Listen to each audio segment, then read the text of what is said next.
All right. All right. Hi, Tamara. We're going to answer your question first. It looks like you're asking, are there scholarships that you can apply for? There are different scholarships through the different departments we have here on campus at Penn State. So whether you're looking at engineering, education, health and human development, those sorts of things, each department has their own funds they're able to distribute to students. Some do require applications. Some are just at the review process whenever you first apply. Our Office of Financial Aid is the office that then distributes those monies once students are awarded a scholarship, and it shows up in your financial aid package. Okay. And this was just. Oh, perfect. So then they Yes, can it still is. hear us right now? Yep, they can hear. So Okay. Linda is asking a question about gaming, so I'll let our students chime in about some of the clubs on campus. Yeah, there are a lot of clubs on campus. There's probably multiple ones that have to do with gaming. I think gaming's kind of general. There's definitely ones that revolve around like video games, Xboxes, and stuff. I know some of those exist, and there's probably a wide variety of gaming clubs that are here. There's definitely something that would fit with whatever kind of gaming you're talking about. We have, along with that, we have like we're about 800 different organizations. Some professional, some academic. Greek life. There's even some silly clubs. Like I know there's like a chicken finger club that people like chicken fingers, stuff like that. So there's a lot of different areas in gaming and anything else you're interested in here at Penn State. If you're looking at majoring in something that has to do with gaming, you would be looking towards the College of Arts and Architecture, and somewhere within the interdisciplinary digital design program is where those majors would be housed that have anything to do with gaming. It's not that we don't have a major specifically called gaming, but there is ways to be able to build programs around gaming depending upon what angle you want to take in within that major.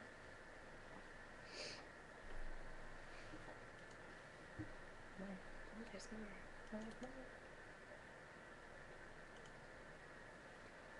Okay, Kimberly's asking us about the rate of students that are employed after graduating. I'll just give you my take from our career services office. Really, the data that we have is only as good as our graduates that supply it for us. I would say if you're at Penn State, typically programs require internships, if not co-op, which is going to obviously give you experience to lead to different positions after graduation.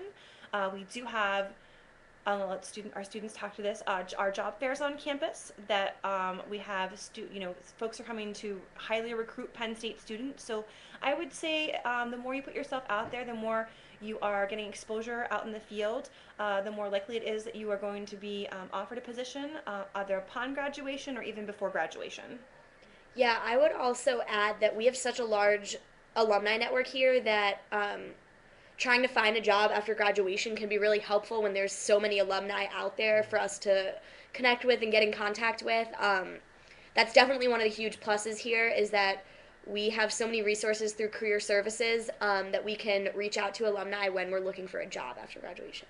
Yeah, just added that it's also contingent on what your major is. Some majors are higher than others. For example, I know that the professional golf management, they actually have a 100% guarantee rate. I know I forget my percentage for mine, but I know my major, hotel, restaurant, institutional management, we have a pretty high one as well. So it is contingent on your major as well. Absolutely. We bring in companies from all over, not just on the East Coast to recruit students. At the University Park campus, we have a job fair at our Bryce Jordan Center twice a year, and we bring in approximately 1,000 companies coming to Penn State that are recruiting students, whether it's through for an employment position for after graduation or even for internship for students that are looking for those positions as well. So definitely lots of options if you're thinking about coming to Penn State.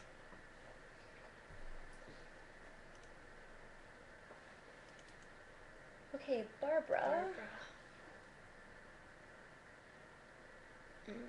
Okay, so she's asking if there are scholarships available for students going to Penn State who have alumni in their family for out of state tuition. Yeah.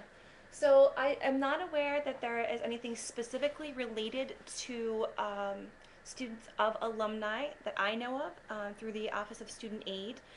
We do use legacy when we're looking at students when they're applying for the application process, but I'm not aware that there's something specific with the Alumni Association for any departments. I think most of the department scholarships are somehow connected through, work at Penn State and that kind of thing. There's a lot of funding that goes through the departments, but not specifically for students for alumni status. I realize it's really dark to see us. Alexandra.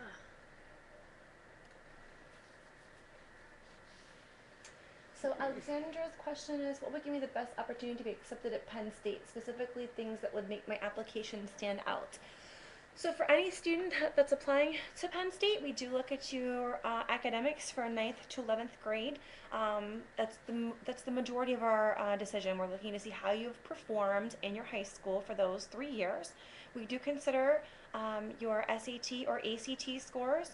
We have mid-ranges of students who have applied to Penn State. It's our public information on our admissions website that will give you some general information, some guidelines as to where students have been offered in the previous years. We will update that after our May acceptance date for upcoming 2015. It changes slightly, but not very significantly. So students, really finishing up your junior year strong and making sure that you're able to, perform as well academically as you are to your ability. I don't know if there's anything to add to that, but no.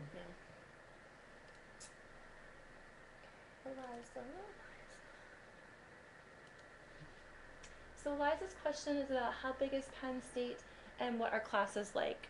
I can give you kind of the numbers. I'll let students kind of give you their perception of why they maybe selected Penn State, and then I can talk about some numbers. Yeah, so by big, campus-wise, it's fairly large, but you'll find that when you get here, you'll notice that things are laid out in a way on campus that make it really easy to navigate. You really wouldn't have any difficulties finding classroom buildings or whatnot, and the kind of classes, that could really just depend. There are certain requirements for classes you have to take, including like general education, like general math classes, general science classes, and then depending on your major, you'll have different classes that you have to take for your major. But if you're talking about class size, there will be some classes that are large, especially when you're first coming and you're in your introductory type courses. But then you'll find as you get more into your major, the classes will get smaller and smaller as they get more in-depth. And you'll see that as you go along at Penn State. But I think one of the stereotypes is that every class you're going to take is large with hundreds of people, and that's just not true here. Actually, freshman year, most freshmen will have a class with less than 30 people, which would be either your English 15 or English 30. And a freshman seminar, which is a requirement, those classes would both be around 25, 30 people. Yeah. One of our mottos here at Penn State is that we can make a big school feel small, and that's very true just by getting involved. I'm definitely a success story. I came from a very small private school. I actually had under 100 people in my graduating class, but now I am here, and I'm loving it, and it's great. And like you said, Penn State just makes itself very easy to navigate through. Feels more of like a community more than just a big school. So, yeah, definitely. So, yeah, that's my take on going to big school. Our University Park campus is our largest campus location throughout our Penn State system, so some students may be looking for that experience for a large campus. We do offer campuses that have smaller enrollments for first-year students. So if you think that maybe University Park might be intimidating or something you're not really looking forward to, but you want to experience, Penn State and earn a degree from here, there are options through our other campus locations as well. Our incoming class at University Park for first-year students typically is around 7,400 to 7,500 students. That's for first year.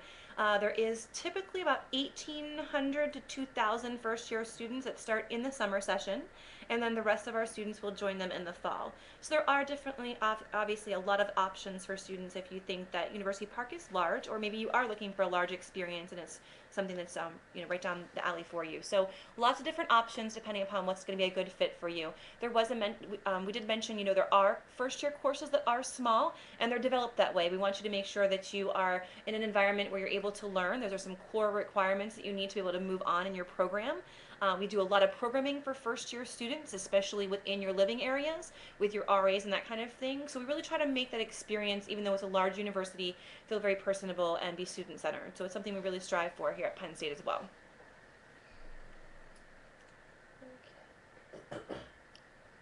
Linda. Okay, so Linda was asking, can a Penn State campus, Can any? can any Penn State campus student come to their job fairs? Yes.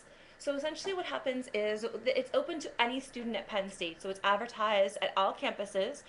It does happen here at the Bryce Jordan Center at University Park, once in the fall, once in the spring. But any student is welcome to be able to attend those. There is then some more personalized fairs that happen within each department, and I'm not sure what standing you guys are, whether you've been part of any of those, but there are then some corporate recruiters who are at the fair at the Jordan Center and then doing some more personalized interviewing and that type of thing in the department. And there may be other job fairs. I know Career Services also works to hold job fairs at other campuses as well and work with their colleagues at those campuses to make sure students are provided those opportunities if they aren't able to make it to campus.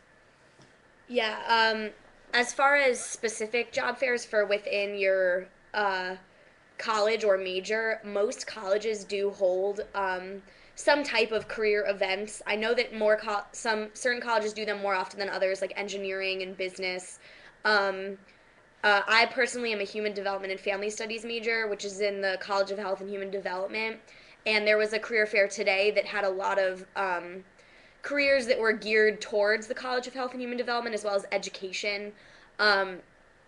So there are some more career fairs that are more geared towards certain majors, as well as the large ones that we have here.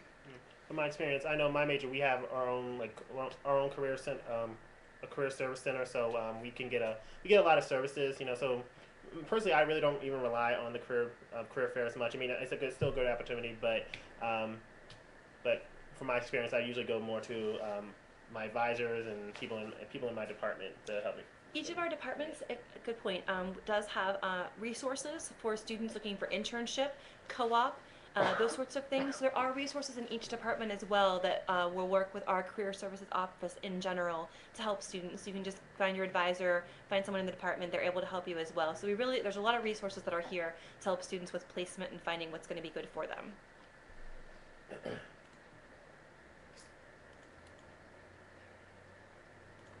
Okay, Barbara's asking, what percentage of the student body is Greek? We are actually at about 17% of the student population here at Penn State. So in such a large school, that actually doesn't come out to a very big amount of people. We always say here that if you want to go Greek and that's the route for you, that's great and you'll have a great time. But there are also a lot of other ways to get involved on campus here without doing Greek life. And then also within Greek life, there's not just the social sororities and fraternities. We also have service ones, as well as fraternities that are business fraternities and honors fraternities. So there's a big variety within the Greek life here. Yeah, that's a very good point. Because I mean, Penn State, another misperception that people have about Penn State is that it's a go Greek or go home school, and it's not like that at all. She just said, most people are not. Most of the student body is not in Greek life. So there's definitely. So if you want to be a part of that, that's great. But if you don't, it's fine. It's fine as well. Right.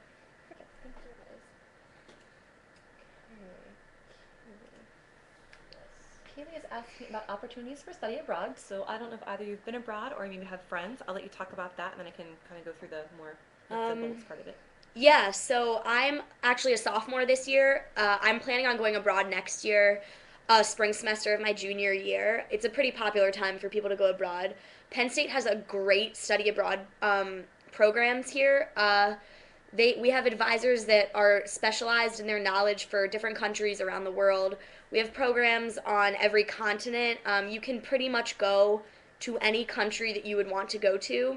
And the advisors are there to help you figure out how it'll work in your class schedule. They're there to help you with finding what program is the best fit for you, whether it be related to language requirements or your major. There are programs for study abroad that are major specific. There's many that are related to business or communications. I'm going abroad just as a general education study abroad, so I'm going to be getting a lot of my arts credits and humanities credits over with while I'm abroad. You do take a regular course load while you're abroad. Depending on what program you're in, it would be different credits. But there are many opportunities for you to go to abroad here, and a lot of students take advantage of them. Yeah, some other opportunities to go abroad, or there's a lot of summer opportunities. I know those are very, very popular in my major. I know there's a few over Christmas break or spring break programs that you can do as well, or some type of program that's abroad. Um, and I have one more point.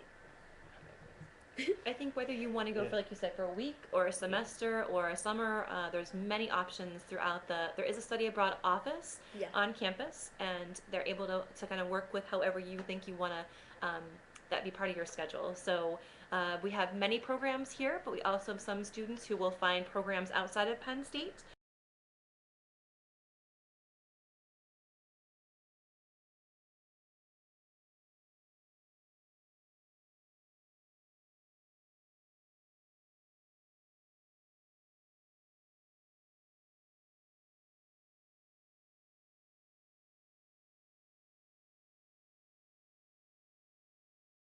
Yep.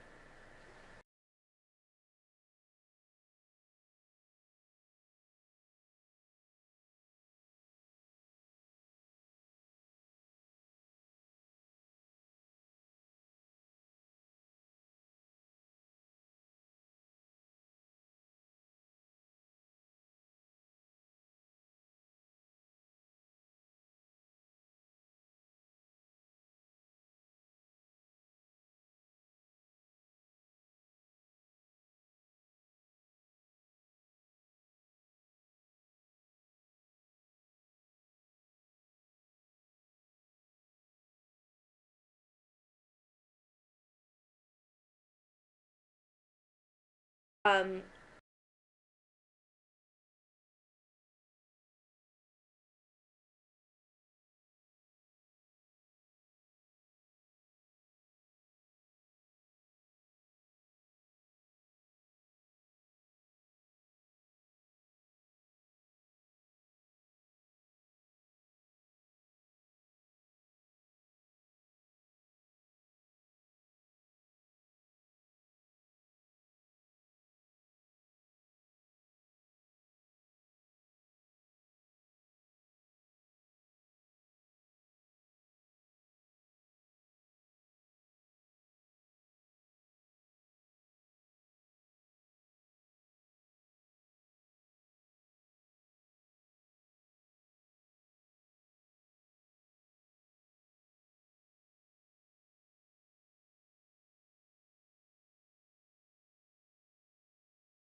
Needed anything, I could just call 911 immediately and they would be there. But I've never ever felt unsafe here. We do have a walking service. So if someone wants to call, is 865 walk. There is someone who's going to show up. Usually, it's an auxiliary officer or someone here on campus. That's the police services to walk that person across campus or wherever it might be. There is text alerts. So there are multiple security pieces that are put into place, and we do incorporate those police services into our accepted student programs in case anyone has questions or wants to just know more about what's happening on campus with that. Great question. Be frozen. I don't think so. I see one here. How would we know?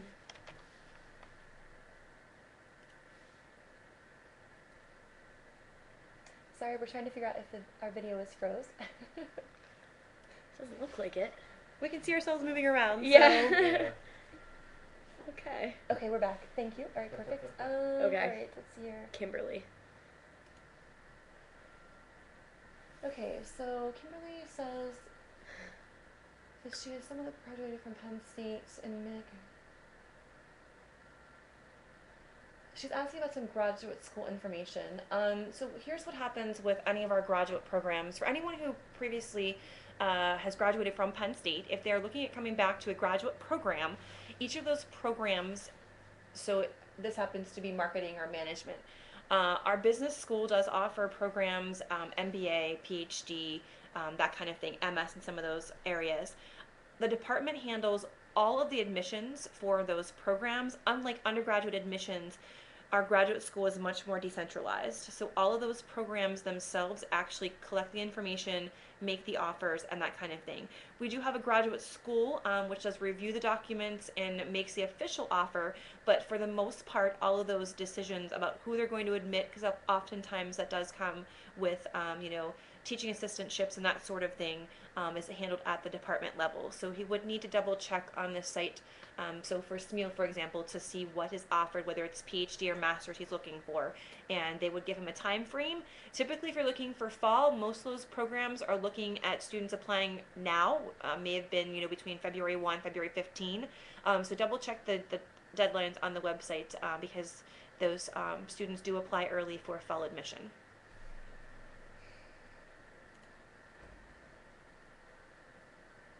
Okay. Eliza's asking about activities at Penn State. A lot. You are. Where do I even begin?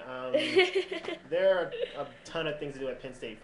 Things you can do for organization. There's a ton of activities for freshmen when you get here. Let's see, there's Blue and White Weekend. There's homecoming. There's all the sporting events.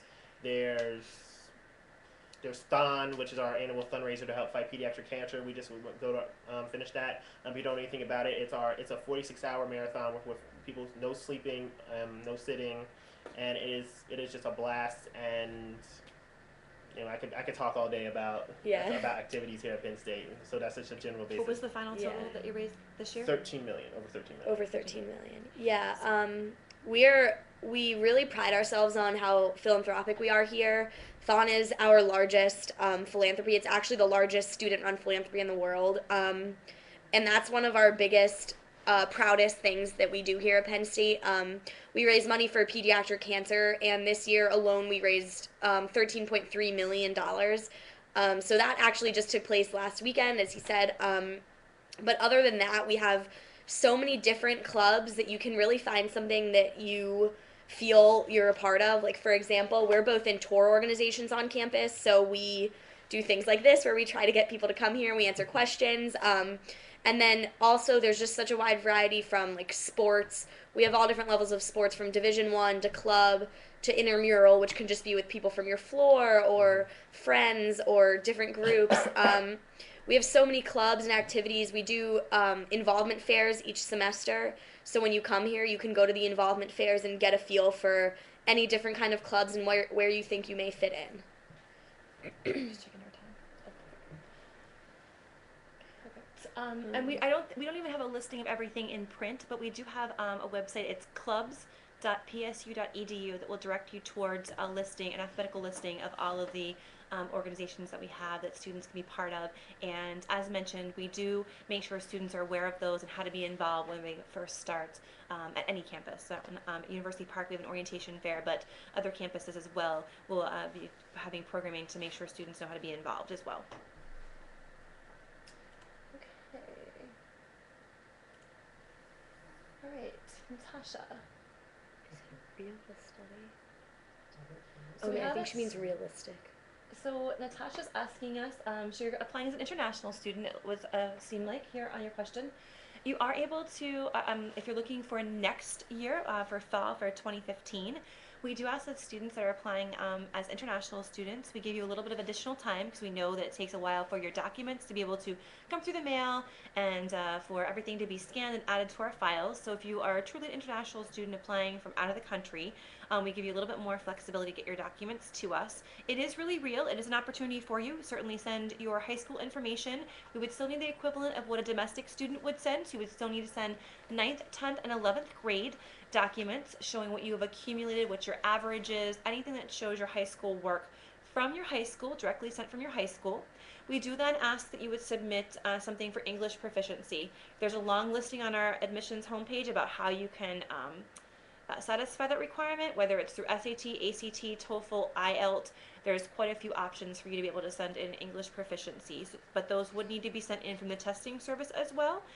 So just make sure you kind of are looking for things early. Our application will be available for 2015 in September, and you'll have from then on to be able to provide us your documents. And we make decisions typically at the end of January, and so for international students, we do try to keep up with all of that as well. But getting your documents to us sooner than later is really the best option for international students, so we can get documents to you for CVIS purposes and that sort of thing.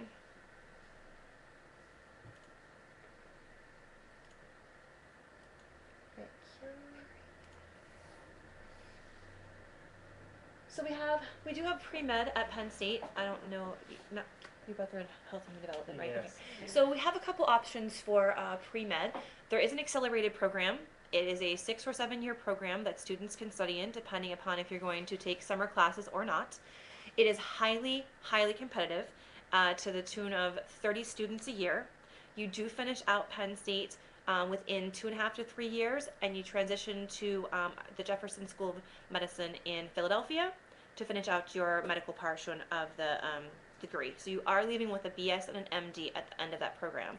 There is that is a required deadline of November 30th, and students then after that are reviewed, and if you are welcomed for an interview, those interviews happen in February, after which time then we make offers for students to join us for the program. Students can elect to just apply to the College of Science and go through a pre-medical track. But don't limit yourself, I don't think, to pre-med. Students can really major in a variety of different options to be able to apply to medical school. We do have a staff member here on campus to be able to advise students who want to apply to med school afterwards. So we can help you with that process with reference letters, getting ready for the MCAT, those sorts of things. And we do, Penn State is in partnership ownership of the Hershey Medical Center in Hershey, Pennsylvania. And so students do then have the option to do early entrance to Hershey into their junior year when they're here at Penn State. So there's quite a few options for students who are looking at going into medical school. Students also looking at sometimes pre-vet, dental programs, a variety of things. So there's many options at Penn State to think about that for pre-med.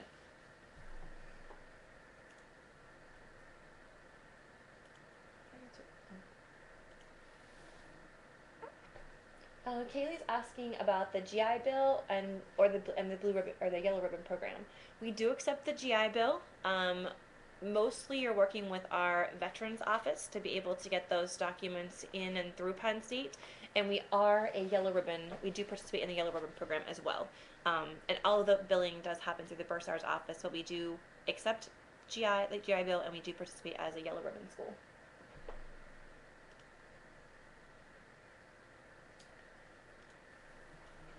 Okay, so Kira's asking us the difference between University Park and our other campus locations. Are you both started at University Park? Yes. Yeah. So University Park campus is our largest location, and I think that's really the differentiation is the size. We have around 42,000 students here. We're at full capacity for fall or spring semester. Our campuses just by nature are smaller. They enrollments at Barron's, Berks, Altoona, and Harrisburg are around or close to 4,000. Our other campuses are typically between 800 to 1,200 students. So surely the size is the difference. So if students do start at one of our campus locations, it's called a 2+2 program. Traditionally, for the most part, students will do 2 years at one of our campuses, and they'll transition their junior year to University Park to graduate. It's all one transcript at Penn State. The classes you take, English 15 at Penn State Altoona is the English 15 you would take here at University Park. So students are still taking the same work, it's just you're at a different location. We certainly we have a housing requirement at University Park for first year students, and that's what limits us with the amount of first year students we can bring in to our campus. Like I said, we only are able to admit around 7,400 to 7,500 because that's the bed space that we are given from housing to be able to also occupy upper class housing. So we do feel that it's very important for all of our first year students to live on campus. It is a large campus, and we want to make sure that we are providing additional programming for students, which is why we have the requirement for them to be on campus the first year. After first year, students are certainly able to put in for a dorm contract. It is more of a lottery process at that point, so you are not guaranteed housing, but there could be a pretty good chance you're going to receive housing. Depends upon how many students are asking to be placed in upper division housing. A lot of our students then will make friends the first year and move off into a house or an apartment or whatever. There's a lot of off-campus options around University Park for students to live in. Some campuses, other than University Park, do provide housing, so there is on-campus housing. Other campuses, it's only off-campus options for housing. So really it's about fit. If you're looking for a large environment, a small environment, it's really whatever's going to work best for the students whenever they're applying. Do you guys want to add anything? If you, I don't know if I don't have any experience. That's okay. That's fine. Barbara's asking if we could talk a little bit about the requirements for the Honors College and are the requirements for each specific college. Are you in Schreier? No, I'm not in Schreier. I'm not in Schreier. I can talk a little bit about requirements and then you guys can kind of chime in. Yeah. So Schreier has specific, I didn't even bring the brochure with me, normally I grab it. Schreier follows our admissions deadline, so it's not a deadline, it's a soft deadline. We really expect students to apply by November 30th, and Schreier follows along with that, although they're a little bit more flexible about students applying after that deadline and still considering them for admission to Schreier. First year students coming into Schreier do receive a scholarship that's renewable for the 4 years that you're in the program, and there is a thesis requirement at the end. Typically, a student is taking one honors course per semester. There are a specific amount of requirements that have to be taken in the honors program prior to graduating. Our departments themselves for first year students whenever they're applying, I wouldn't call them requirements. I would say students in engineering, IST, information science and technology, science, engineering, those sorts of majors where you would expect that you're going to be working a lot in a lab or have math requirements, science requirements. We do expect students prior to coming in, that when they're still in high school, we really recommend Trig's required, but we recommend calculus because your first sequence of math classes is going to be calculus with analytic geometry for science or a science or an engineering program. Students in other areas specifically, the two algebras and geometry, basically the courses that you need for graduation at high school are going to be what is looked at here at Penn State.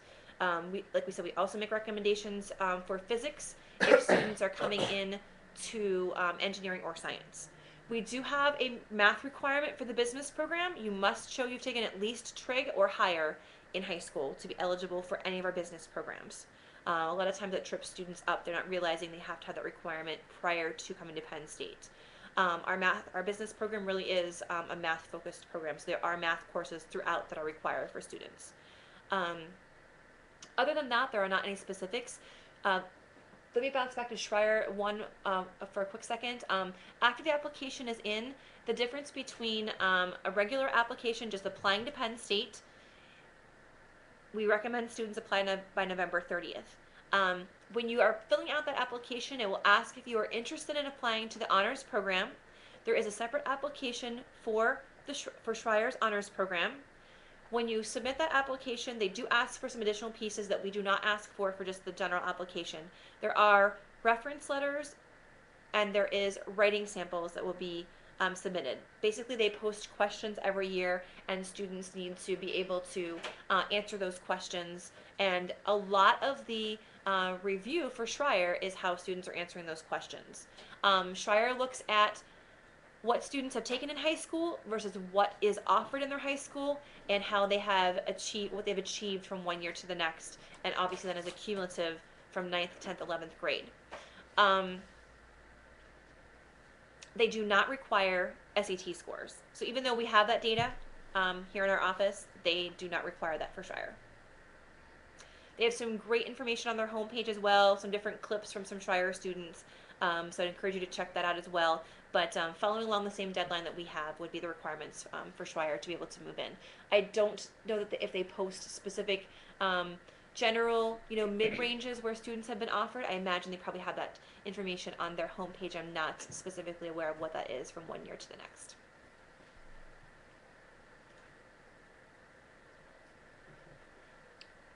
Do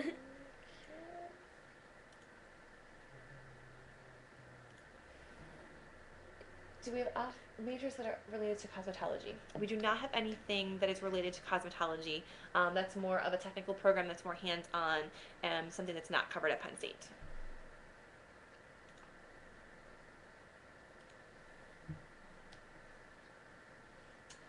Okay, I'm sorry, I missed something in here. Maddie is asking us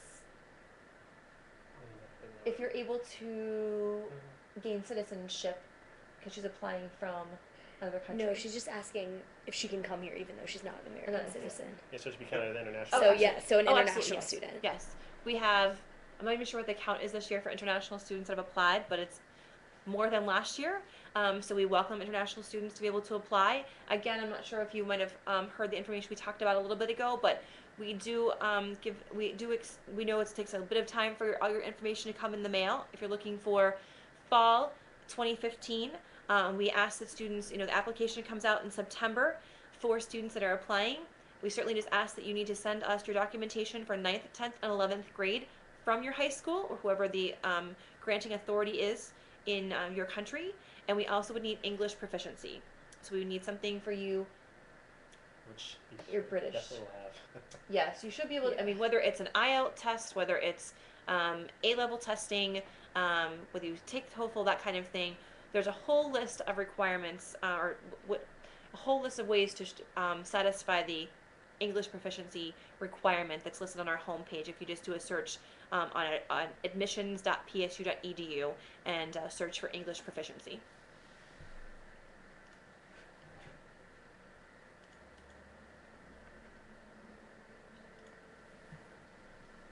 All right, the question is asking about another international student asking about IELTS.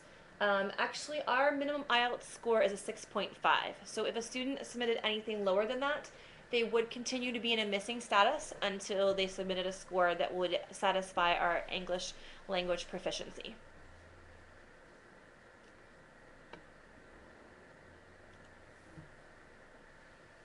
All right, our next question is asking about our combined program for medicine, which we talked a little bit about, which would be our accelerated program. So our program is, again, it's 6 or 7 years, depending upon if you're going to take summer classes. Again, highly competitive program. We only take we have a class of about 30 students every year for our accelerated medical program. It's a firm, hard deadline that you must apply by November 30th. So when the application becomes available in September 2014, it must be submitted by November 30th, 2014 for students to be entering in 2015. There are some requirements that are in addition to just our regular application, and when you work through the pre-medical requirements when you're submitting the application, you will be prompted to send those into our office. Until all of that information is collected, reference letters and writing samples, your application will not be considered complete. Students do complete 2.5 to 3 years at University Park, and then they move on to the medical program at Jefferson.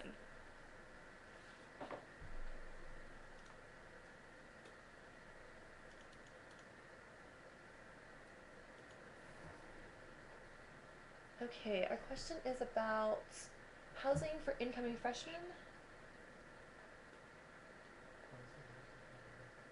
Are there specific dorms? Yeah, I'll let you guys answer, then I can give sure. my Freshmen are required to live on campus here their first year at Penn State. And there is an area of housing on campus that is only freshmen, but by no means is your son required to live there.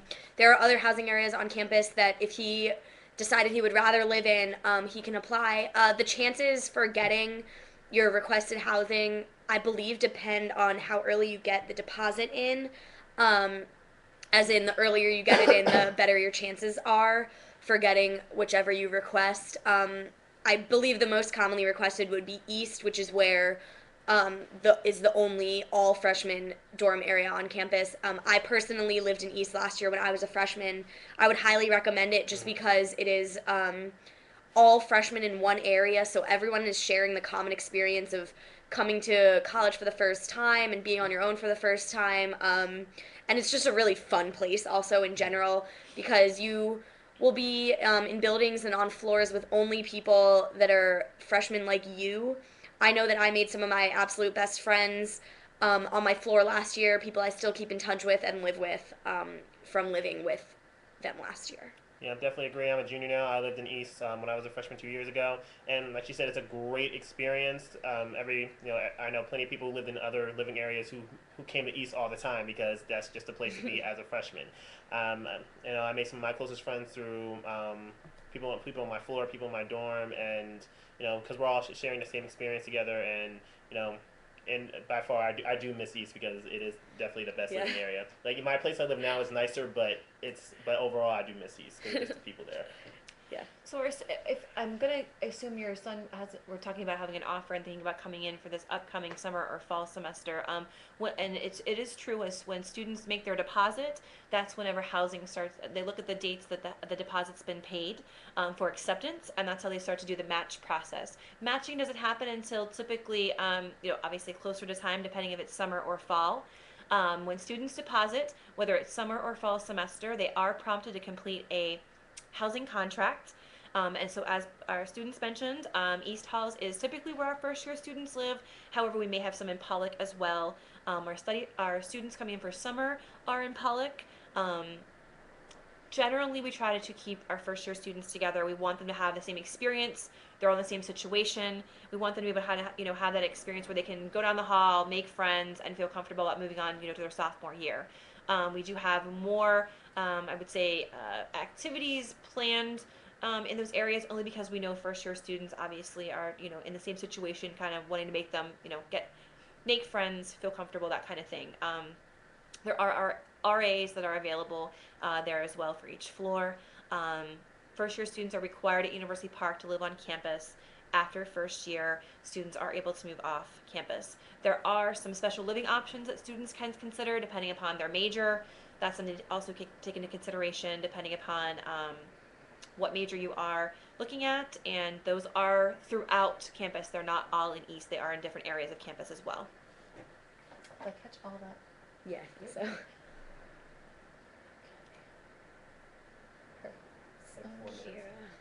We have about 4 minutes here. We'll get through the next couple questions as quickly as we can. What are some of the things you look at the application? We actually do not really look at, most of our weight that we place on students when they're applying really depends upon how they've done for 9th, 10th, and 11th grade year. We want to make sure we're placing a student at a campus that they're going to succeed at. So we make sure we're looking at how well students have done, their overall GPA, SAT, ACT. So extracurriculars aren't really as important as we are looking at students academically to see how well they've performed in high school.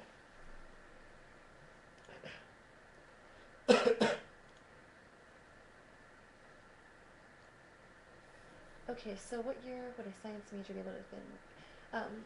So if you're asking about, the question's about research. So students that are coming into the College of Science really have the opportunity to be part of research from the get-go. I mean, there is no requirement that you're here for a semester. I mean, obviously first semester would be a little difficult because you haven't met anyone to establish a connection in their lab or anything like that. You haven't taken classes. So I'd imagine the first year would be a little more difficult because you're kind of just getting your way through there, making sure you have met some friends and have found some, a lab that looks interesting to you or wherever you can be able to put your hours in.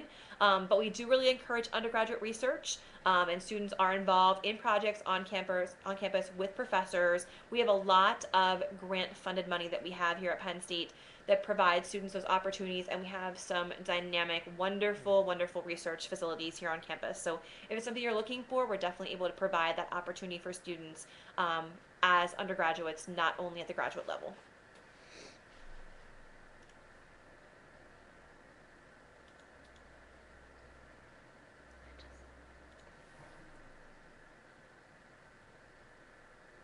Oh, we already answered Okay, so we got that. All right.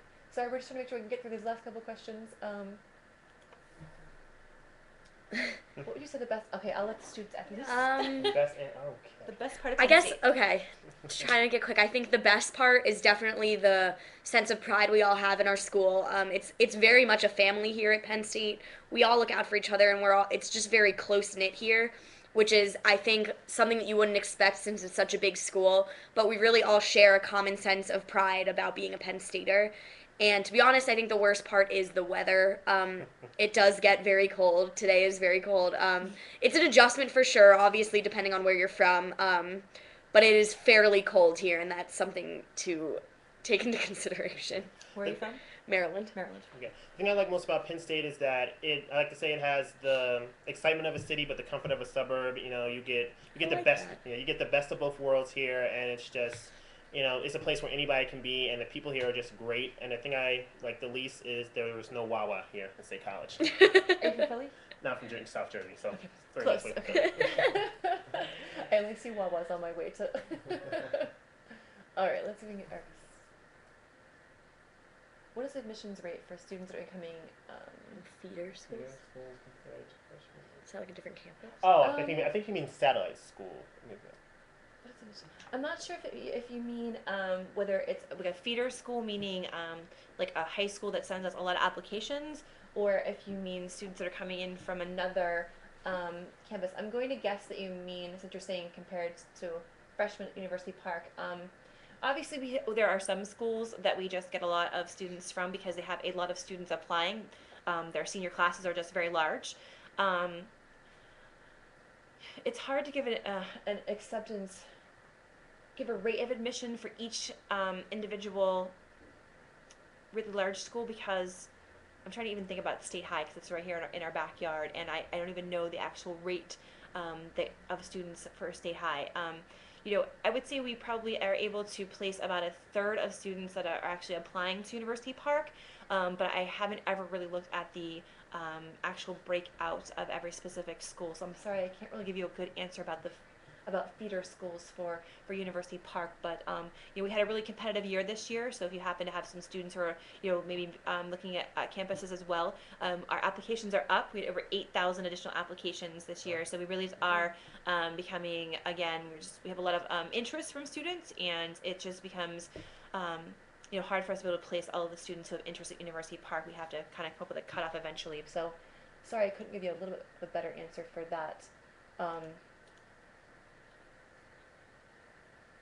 We are like 1 minute over. I'm going to keep going, so we kind of came in a little bit late, and then I have to run. So this is about some of the options for food on campus.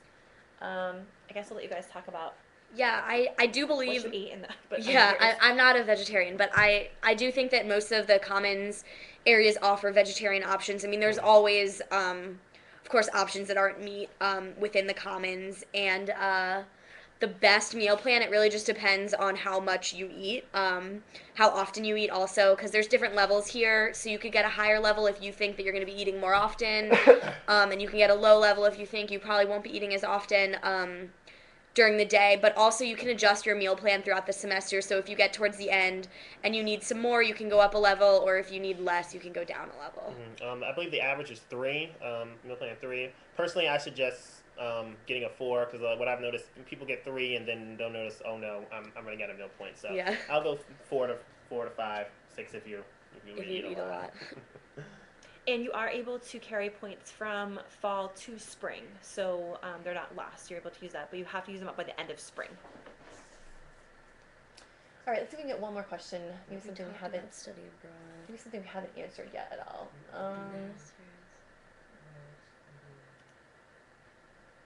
Greek we talked about. APs, they're on the website. What's the experience one? Oh, it's the same person. Oh, you're asking about the experience of if you put. So let me just give you a little quick rundown about housing. So, if you put your deposit down, how likely is it you're going to get your option in East? Right now, I would say it's a good. Right now things are steady with deposits. We have deposits every day, obviously. As students get closer to the May 1 deadline, the reality of supplemental becomes more of an option. So we do get in a situation that we may have to go into supplemental if we have more students accepting than what we were expecting. So if students have deposited, in December, January, they would be, feel pretty safe about having, an assignment whenever it comes across, whether it's in June or July, whenever that matching process happens, depending upon when students are obviously arriving, whether it's summer or fall semester. Typically, we have more of a surge after our student aid awards are sent out. So certainly kind of keep that in mind that the mid to end of May or mid to end of March is when those are awarded through student aid, and that usually is more of the upsurge of when we start to see more deposits. Right now, we're just kind of steady with what we're seeing. We're on track where we were last year. So not so much of a fear right now, but as we go down the line, it's going to obviously get more and more acceptances whenever students are thinking about where they're going to be depositing at. We have a lot of students visiting. Our programs are full for accepted students coming in to visit campus. Our general sessions are full, so we know a lot of students are coming in. We have a lot of interest in Penn State, which we're grateful for. So I would just kind of keep that in mind if you're thinking deposits are not refundable, but at least hold your space if you're thinking about that option. So I think we kind of went through most of the topics here. I do see a question about AP score, which we do have courses that we give credit for AP. Usually they're a 4 or 5, but if you check on our admissions homepage, do a search for AP. When you mouse over the courses, it will tell you specifically what score you need and the exact credit that you get for that class. It's a pretty good tool to be able to use for bringing those credits in. And that is pretty much our time, but I think you guys asked a lot of great questions. Thank you to both of our students for coming in on this really windy, cold, snowy day here at University Park. And thank you for all the great questions. We look forward to seeing you again or hopefully meeting in person. Take care. Good night.